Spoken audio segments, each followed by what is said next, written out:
Coming up on today's wrestling news, last minute AEW TV changes, creative plans unclear till late. What is going on in AEW? An ex-AEW star debuts on NXT. Another AEW wrestler is now finished with the company. And another AEW talent is set to leave very soon. I'm Adam Wilborn. I'm Michael Hamflett. And this is the news. Yeah, it all feels very AEW-centric right off the belt there with all those titles, but it's because I think there's some meat on the bones with some of these stories. The first one coming from a Brian Alvarez post on the Wrestling Observer message board regarding the late changes that Tony Khan is making to various AEW shows now, including Double or Nothing, the pay-per-view at the weekend that were happening pretty much up until showtime on Sunday. There's more to this, but I'll try and get the quotes right. Alvarez said, quote, this is on the Observer board, Tony switched the script on yesterday's pay-per-view multiple times during the afternoon. Most people, not just the wrestlers, have no idea what they're doing until the day of the show, and sometimes not until an hour or so before the show. People are flown to towns and given nothing to do. Others are begged the day before to the show that they can get to the town so they can do something last minute. He knows what he wants to do for the pay-per-views, that being Tony Khan himself. But as far as week-to-week TV, everything is booked show to show. Now, this was off the back of it. It's not just Alvarez giving all this information out. This is off the back of a discussion on the Observer board that sprung off a Brandon Thurston tweet from WrestleNomics that was on May 27th, where he asked the question quite simply, which is more similar to 2019 WWE? Like, that is certainly an anchor to hang around the neck. And the options he gave were 2024 WWE or 2024 AEW. And AEW won the poll of those two options. Alvarez added, AEW today is 1 billion times better than WWE in 2019. Yeah. I think we can all agree on that. Not hard as well. No, indeed. But it then went on to say, in relation to Tony Khan and the current state of things, for most people, he's incredibly difficult to get hold of. In some ways, it legitimately is like 2019 WWE more than 2019 AEW, where he was much easier to get hold of. He had very complex long-term storytelling. Many people had a good idea of what they were doing, where the things were going. Most of the following entire week's Dynamite was booked and announced before the previous week's Dynamite has ended. He references the old Excalibur rundowns. It's night and day, the changes. The people who work for the company, all roles from the wrestlers to the office, talk about it all the time. And that's in writing from Alvarez as well. Yeah. It's not just one of those times when he goes off on these very articulate rants. He's, I love listening to that. He's considered enough within it. It's for balance here on the news as well. We should point out as well that, the companies are different in a lot of ways, so these differences to be expected. The 2019 Alvarez talks about there had 2 hours of television wrestling to consider and a substantially smaller roster versus Dynamite, Collision, Rampage, monthly pay-per-views, the massive roster they've amassed. Now, to balance, like, these are situations that Tony Khan has crafted for AEW. More television for the money, more roster for more television, hypothetically at least. So, you could write all of this off as growing pains if you so desire. You could see it, and as some people will, as chaos, all that kind of thing. But this is just from Alvarez, relating, it seems, the complaints and the worries and the concerns of many within the company. Yeah, I think from a talent perspective, it's never good to hear that things are so last minute, especially people getting brought to shows and then not knowing what they were doing, or things being changed, or being told the day before, we need you in Texas tomorrow, or whatever it may be.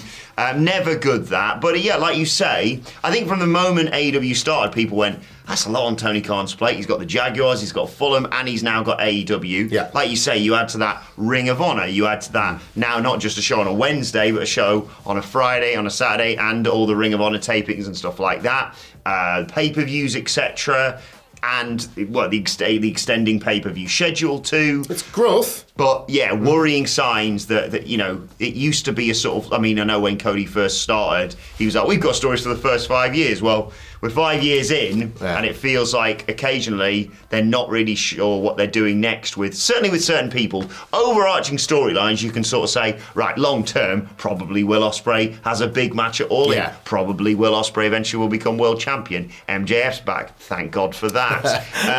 But it's concerning. I think it's not necessarily complete panic stations. It's not like when we used to come on every single week back in the day, like you say, and say, Vince completely ripped up the entire script that they planned and rewrote the show on the back of a fag packet 10 minutes before the show actually started. But worrying. Historically, this specific thing of change the plans last minute has been a stick to beat struggling organisations with. So like on those Monday Night War documentaries, ad nauseum, you'd have wrestlers trotted out to say, yeah, Bischoff didn't know what he was doing right before we went out on air. And then flash forward to 15 years later, WWE that had produced those documentaries were doing it themselves. Yes. Remember that 24 WWE Network documentary where Liv Morgan had a match cut as she was in Gorilla? Yeah, that's like, and bonkers. you're thinking that's got to feel like rock bottom for like a wrestler. And then an AEW comes along that says, right, we're basically going to take all the things that company does and just do it the opposite because that is a broken system. And these are like those first signs that are like as the reality sets in. Are these occurring as well? I think Tony Khan needs to give some people responsibility, to be honest. Unhappy talent, unhappy staff, all those are more likely to talk about their unhappiness than maybe share their success stories as well. So with that business, like you say, it's not necessarily Tony Khan is avoiding people. No. It's just they can't get a moment, and I think that's the problem as well with talent. If you've got a concern that comes up, it's not like you can just go and knock on Tony's door necessarily, and he'll be available. It probably was that once upon a time. Yeah. So I think it's going to be interesting to see how things going forward. I do think the solution is for him to give some responsibilities to other people. Whether you want to extend that all the way to booking is entirely up to you, arguing in the comments, no doubt. But yeah, I just think maybe you say, actually, I'm going to let so-and-so, QT Marshall, whoever it may be, you just take care of Ring of Honor for the time being. I'll check in and make sure we're in the right position if we need to use some talent from there. But I just think he's spinning too many plates right now. Trying times, I would say. Yeah. And he's obviously had the neck problems with... He's got to watch out for Jack Perry attacking him every single week. Of course, that's true. Right, let's move on and talk about the best wrestling show of the week, NXT, at least in my opinion. I bloody love that show. We'll be talking about it later on today on the What Culture Wrestling podcast, of course. As well as that, finally we're getting around to our King and Queen of the Ring review. Thanks, Bank Holiday Monday here in the UK. But an ex-AEW star debuted on NXT last night. Ethan Page is in NXT. Very exciting, this. And I have to say...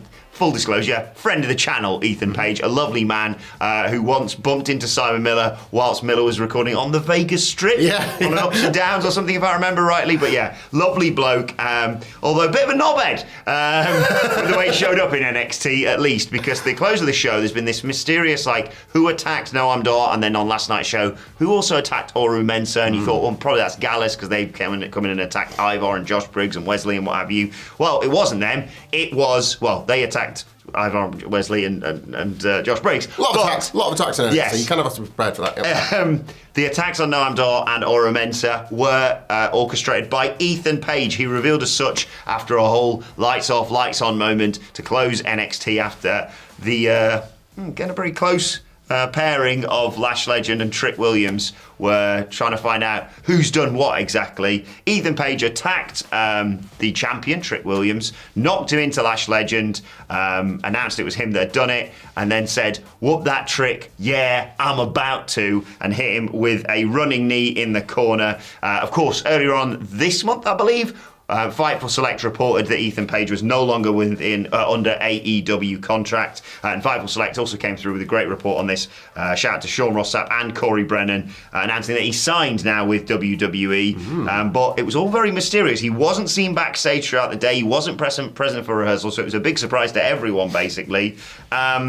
He was keen to be a free agent, basically, towards the end of his AEW contract, and they'd heard, Fightful Select, that he was hoping that he'd go under the radar until he appeared somewhere else, and that's clearly exactly what has happened. Apparently his deal was finalised over the last week. A secretive WWE Performance Centre visit also happened last week too, and the sources within WWE that they spoke to were immediately pleased with his debut. Main roster sources reached out to communicate their excitement about him joining. A good sign. Yeah, this is very similar to the Sean Spears one in terms of how everything was kept relatively quiet and that somebody's been brought in pretty much wholesale as the character you last saw on AEW television as well, which certainly adds, I think, to the presentation and how different it would be from, the old sort of, wait a minute, is that Pethan Age? Or, like the old Impact Zone problem that TNA had once upon a time. What was it Vic said on commentary? Oh, it was great, like, wait a minute, doesn't he wrestle free? And then Booker T went, whoa.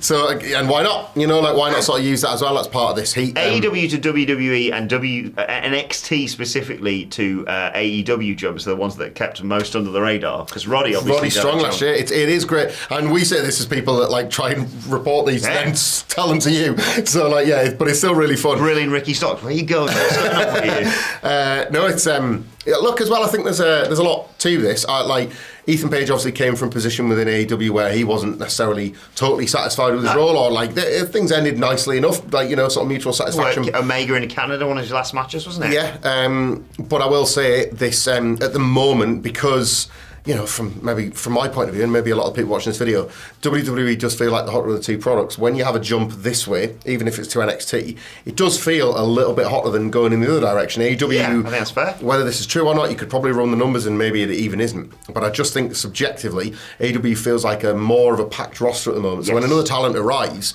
you'd be like, oh, it's great to see them, but like, how are they going to fit in? Like, where are they going to slot in on this rammed card, where it just doesn't. You don't have that sense when you're watching WWE or NXT at the moment. It does feel space for guys. Now, Ethan Page, a wrestler's wrestler, like Trick Williams, for all that he's got this like star aura out the ass, will benefit hugely. That's great with Javon and Sexy Red at the main event last night. What a unit. Just felt like a money team. But will absolutely benefit from working with Ethan Page. And based on the attack story that's been running, and with Ethan Page being cast as the guy to take Noam Dar out, it certainly feels like Page will get a title match at NXT's next PLE, which is in Las Vegas. It's taking place at the UFC Apex. Next Sunday. Just down the road from the beautiful Oyo Hotel and Casino. But I have... I've forgotten the name of that PLE. I think I can help you with that. Oh, it's called NXT Battleground. You're grounded! Battlegrounded? But Mom, you're a winner! Ding, ding, ding, ding, ding. Oh, thank you. So yeah, he could be walking... Welcome to your wrestling podcast if you didn't understand any of those references. He could be walking right into a main event there, couldn't he? Absolutely, yeah. Like you say, a great addition to the NXT roster. And big developments on last night's show as well, with Jordan Grace being revealed as Roxanne Perez's opponents for NXT Battleground. You're grounded. But more on her when we get to the Twitter questions in a little while. So, with Ethan Page arriving, and we just mentioned Sean Spears and Roddy Strong going the other way, this one potentially pulls the rug out from under that, because we're about to put on somebody that has left AEW and could potentially arrive, or at least start speculation now, I guess. Because in somewhat surprising news, Bodyslam.net have come through with the news that Jake Hager's contract has recently expired, and he has not re-signed with All Elite Wrestling. Of course, Hager made his debut on the very first edition of Dynamite. Yes, huge, Pierre. Kind of an AEW original in that sense, even though he wasn't around for Double or Nothing or All In or anything like that. So yeah, 2019, he was a feature on television until 2023, of course, due to his association with Chris Jericho. He was in the Inner Circle and the Jericho Appreciation Society. A cage fight, didn't he? Yeah, he worked sort of like... There were those big moments that were related to those two stables that Hager was always in and around, even if he didn't necessarily carve out too many for himself. He had a world title match against John Moxley on a Pandemic Dynamite. He had that match against Wardlow. There were flashpoints. Hat. He loved that hat. He had his last match in AEW against Roderick Strong on the February 23rd edition of Rampage, so relatively recently, but renewal season came around, and I guess both AEW and Hager selected not to go with this. The clue maybe here was in Jericho bringing in Big Bill into the learning tree, when, like, obviously he's had this association with Hager all along, and maybe if things had been different. An even bigger guy. Yeah, this is it. Like, if he was going to have a redwood for his tree, like, typically he would have pointed towards Hager. So, yeah, Jake Hager's out there. We talked a bit about Mark Henry. They're at different points in their career, but like two big names from AEW's recent time that are now back out on the open market. Yeah, very excited to see what happens next with both of them. And another AEW talent could be leaving very soon as well. It is leaving very soon, I should say. Arn Anderson, set to leave at the end of this month. He announced as much on his podcast. May 31st is the last day of his contract. He said basically he just wants to focus on spending time with his son, Brock Anderson, of course. He said, the limited time that I have left, I want to spend with Brock, because I think Brock has aptitude and attitude, and I think he will be a big player for somebody. I just got to get him some experience, and that's where I'm going to devote my time. And if he comes along like I think and hope he will, it'll be sooner rather than later. I just wanted to say thank you to Tony. He also thanked, by the way, those backstage, including Billy Gunn, Dean Malenko, and Jerry Lynn. Anderson, of course, came in to AEW in 2019, on-screen role as a coach for Cody Rhodes. He continued to manage his son, Arn Anderson this is, after Rhodes, of course, left AEW in 2022. And, well, he became a meme with the... Yeah, missed opportunity not putting him with FTR, wasn't it, ultimately? But that's just nice, isn't it? Spending more time and helping his son get into the beard near. It is lovely, that. Work is going to work. Was it not about a week ago that we were reporting Cody Rhodes just randomly mentioned how we'd love a manager like Arn Anderson within his WWE presentation? I've seen people pitching a sort of nightmare family collective thing again with Cody and Arn, and Maybe Ricky Starks. Check out the brilliant interview that Andrew Pollard did with Ricky Starks on our channel to find out where he's at. Well, we don't really, but he's a lovely bloke. He's great to look at, and it's a fascinating chat regardless, because it's all a bit up in the air for Starks, isn't it? Ultimately, if watching this video is not enough of having two hunks on screen, try Pollard and Starks next to each other like that. Right, should we move on to your Twitter questions? Yes, please. At What Culture WWE on X, of course, if you want to get in touch with us. As I mentioned, first question today centres around Jordan Gray. Shout out to TrollMac20, who says, "Good morning, fine and gents." Morning, TrollMac20. Who had Jordan Gray showing up in NXT on their bingo cards for 2024? Certainly not me. Have yourselves a great Wednesday. You too. Yeah, possibly a sign as well. I've seen speculation of more things to come, perhaps some sort of talent exchange between NXT and TNA, which gets us one step closer to saying his name and he appears in WWE. Give me Joe Hendry.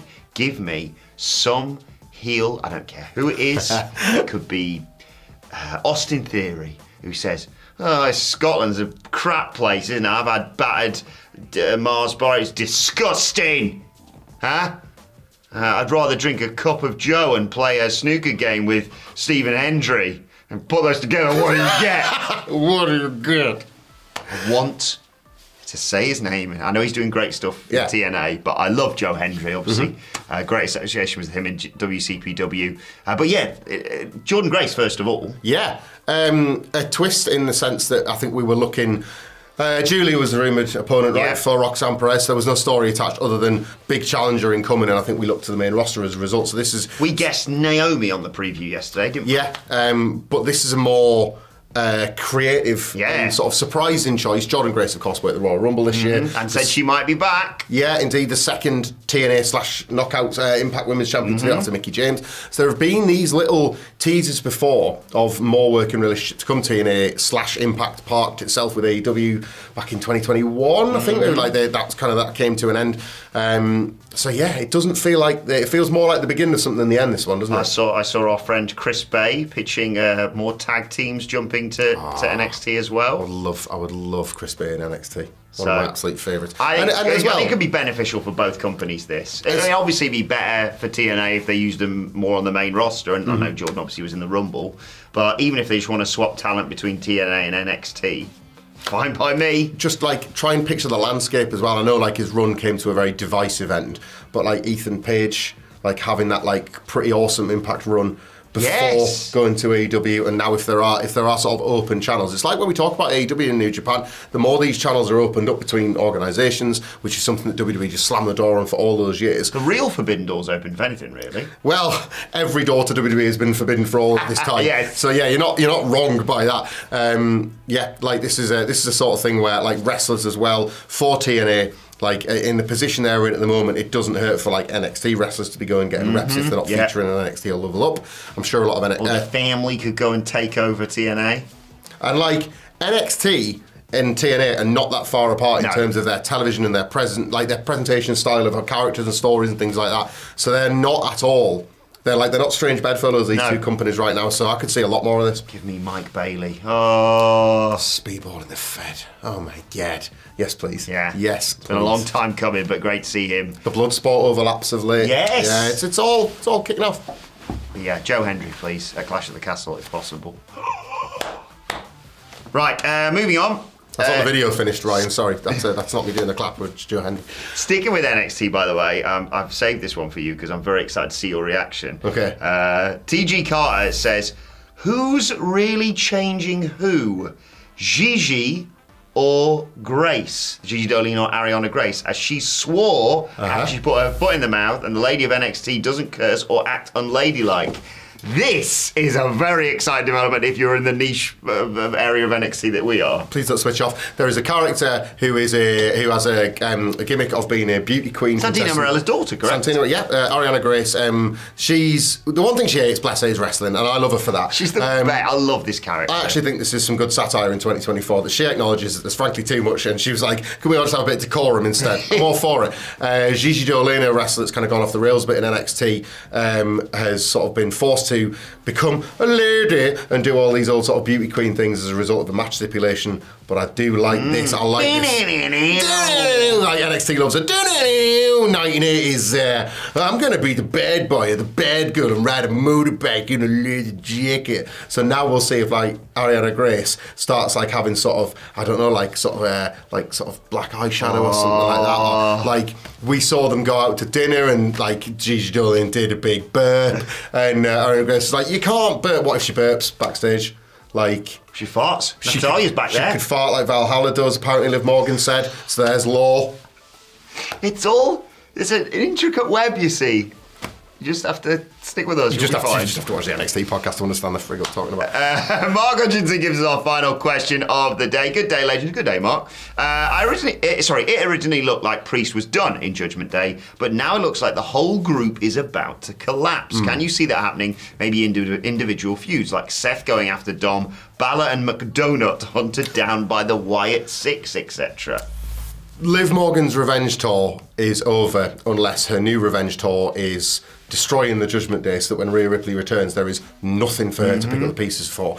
On Raw, they had a nice little subtle tease that Damian Priest knows that Finn Balor has also been talking to Liv Morgan. She's made the Dominic stuff obvious, but there are other now. She's chatting to JD in the background on Monday. The JD one is the subtle one from Raw. The Dominic one is now right at the front, but the Finn Balor one is a level below that. Like only Damian knows in kayfabe. They're getting out of a car. Yeah. So like this feels more like a destruction job that Liv is planning, rather than trying to lead the group or like Damian turning babyface or anything like that. It feels like she wants Rhea Ripley to return to just a wasteland of her prior life. He's a Community, isn't he? When he walks in with pizzas like that. I think that's Liv's new goal for the big revenge act. So like people do keep making the point that if Liv gets back for SummerSlam, we could have the second ever. Rhea. Yeah. If Rhea makes it back for SummerSlam, we could have SummerSlam's second ever custody of Dominic ladder match. So that'd be a nice thing to stick on the card. I like it if they had the title and the briefcase hanging up there, and Rhea grabbed the title, grabbed the briefcase. I don't know what it is. Literally, you take care of him. Triple Jeopardy. I just want Balor versus Priest before we completely all go our separate ways. And feeding JD and Dom to the Wyatt Six early on. You need people who are not just jobbers, but have been established, but a bit losers to start losing it, or to first give the wins to the new supernatural group or whatever they're going to be. That's soon, isn't it? After January around Clash at the Castle is the rumour. My Liv Finn idea is that Liv Morgan helps Finn Balor into Money in the Bank, having won it herself in the past. Ooh. And Finn might not win the match on the night, but Sami Zayn's going to win that. The conversation the weeks leading up to it is like, yeah, it's great, I'm going to win Money in the Bank, right? Damien's like, cool. So yeah, something along those lines. Really exciting. Let us know your thoughts on that and all of today's news stories in the comments section below. Like, share, subscribe, and while you're at it, why not check out this video right here? We'll see you tomorrow.